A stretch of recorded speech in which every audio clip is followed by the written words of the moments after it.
Yeah, it's quite the tragedy. Poor old fool's hearing went out about a week ago. He won't respond to anything. A shame. We'll have to find another wizard. Finally finished catching up on my podcasts with my new Raycons.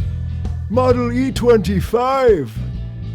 This video is sponsored by Raycon, the solution to pretty much every issue I have with headphones. When I was a kid, I bought $80 headphones, and my cat ate the cord a week later, and I cried for 2 months straight. If only I got my Raycons using that super cool buyraycon.com/runesmith, I would have not only gotten the Black Friday, Cyber Monday discounts, I would have also been safe from that. My current cat slapped my Raycon into the bathtub the day that I got them, and they still work amazingly. Get yourself a pair of durable Raycons whose quality is arguably better than competitors, but for half the price.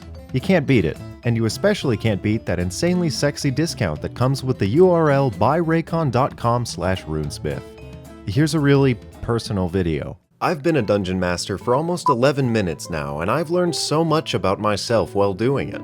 Mostly that I suck at it. But time and time again, I face the same challenges. And the cool thing about being challenged is the more you do a thing, the better you get at it, because we're all just slowly leveling up as people. I'm gonna start with the most important skill, improv. Let me tell you a story that happened in literally the last game that I ran. The party was stuck in a cove filled with aberrations, and the residing big bad was about to approach them. This is where we started the session, and here are the notes that I had prepared. They can summon a genie, and if they do, he will take them to the plane of air and give them advice on what to do next. There's an optional escape route that they can take through some old mine shafts. Or if they get stuck fighting, I can have a gold dragon from the north swoop in and save them at the very last minute. So a couple of loose options, and it all allows for some freedom of choice in the characters. But they leveled up, and I didn't know that one of them learned Teleportation Circle. And when you learn Teleportation Circle, you find out about 2 existing locations. So these clever assholes threw up a tiny hut just in time, which immediately saved them from the aberrations that I had planned and written out, and then they chose to teleport to one of these 2 locations, which I had to come up with on the spot. So I thought, oh, okay, I could just send them straight to the Gold Dragon's temple. Then I cracked open the world map, thank you World Anvil, and picked a random location I thought would suit having another circle. They fucking picked the random one, and ended up fighting a beholder in his armory, and then they summoned an angel who told them the same thing that the dragon would have. The takeaway from that is that other people's choices are not easy to predict, and you can't really plan for them, both in life and in game. The best way to handle it, in my opinion, is to never lay out plans. Make bullet points and be ready to adapt your plans at a moment's notice. If you have a water temple and the party just heads to the mountains, your temple is now a mountain temple. If you have a dungeon and the party stays in town, your dungeon is now a sewer. You gotta crack open that big brain and think of other options. Next is acting. I never planned on being an actor or using my voice in general, and I wanted to be like a writer or a character designer, but I've been improvising, so here I am. My advice for acting is that it's definitely not for everyone, and only ever do what you're comfortable with. No one is going to care if all your NPCs sound exactly the same. But if you are comfortable losing yourself, here's my advice. Actually, it's the advice of a Russian theater dude from like 1906. Throw yourself as a person out the window. Metaphorically, or literally if you want, a concussion might actually help. Then, with whatever character you're trying to play, figure out these few things. Who am I? Let's say an orc chieftain. Where am I? Comfortably on my throne, dealing with captured adventurers. What is my goal? To get information from those captives and assert my authority. Why do I want my goal? To get more power for more authority. And how do I get it? By doing the only thing I know, which is yelling angrily and swinging a big-ass stick. And lastly, what is the obstacle? What is in the way of my goal?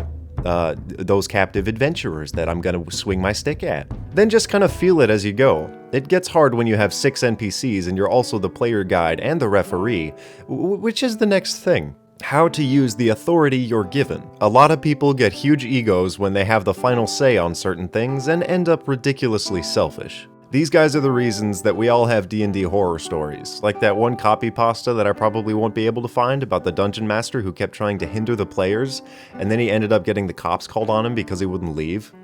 Yeah, fuck that guy. What I've learned about being the big guy who makes the important choices is just two things. When you inevitably end up butting heads with someone else, control your emotions and look at the dispute objectively. If you're doing something just because you have the ability to, and no one else is benefiting from it, then kindly fuck off. And secondly, know your goal. Don't waste time following the rules if it gets in the way of your goal, unless your goal is to follow the rules. But I find the best goal, and probably the least bias, is simply telling a good story.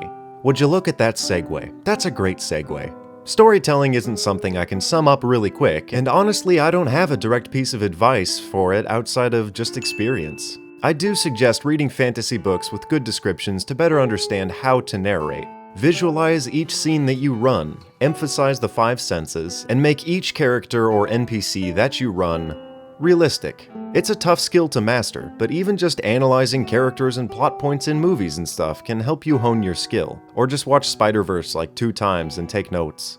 Skill number 5, inventing. It's too much fun just to make your own magic items, cities, planets with unique gravity, and a bunch of other nonsense.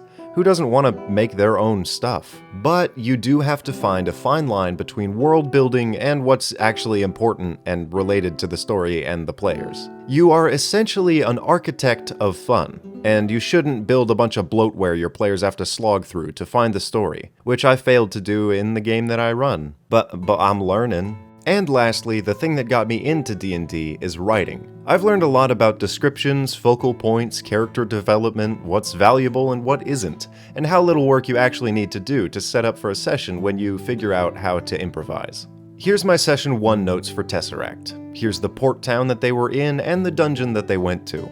Now here's my notes for the most recent game. Here's my script for this video.